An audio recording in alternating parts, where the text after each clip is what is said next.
இருக்கிற கோலத்தை பார்த்து எல்லாருமே ரொம்ப பரிதாபப்படுறாங்க. ஆனா இந்த கோலம் என் மனசு உனக்கு புரிய வைக்கும். கண்மணி கண்மணி எங்க போற? எங்க போறா? கண்மணி கண்மணி கண்மணி வேணாம்.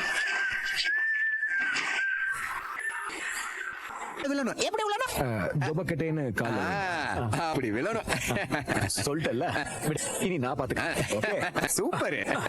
அது வந்து போயிட்டியா? ஐடியாவை சொல்லி அசத்திட்டியடா காரி. என்னமா போட மாட்டோம். நம்ம பொண்டாட்டிக்கிட்ட எதுவும் ஒரு கூட்ட மாட்டேங்குதே. சாப்பிட்டியாமா?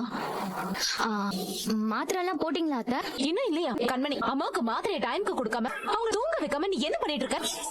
கேக்குறேன்ல, பதில் சொல்ல மாட்டியா? இல்ல, அத்தையோட 3 வேளை மாத்திரையும் ஒன்னா கலந்துருக்கு. என்னப்பா, மாத்திரை மாறினது உண்மைதானே? அப்போ உன் அண்ணி சொன்னது சரிதானே? என்னமோ பெருசா டாக்டர் சொன்னாங்க நம்பி இவ்வளவு வீட்டுக்குள்ள கூட்டிட்டு வந்த. இப்போ உன் அம்மா உயிரே உல வைக்கிற மாதிரி ஒரு காரியத்தை பண்ணிருக்கா. இல்ல பாட்டி, அவ கண்டிப்பா அவளை கேர்லெஸ் எல்லாம் இருக்க மாட்டா. இருந்திருக்க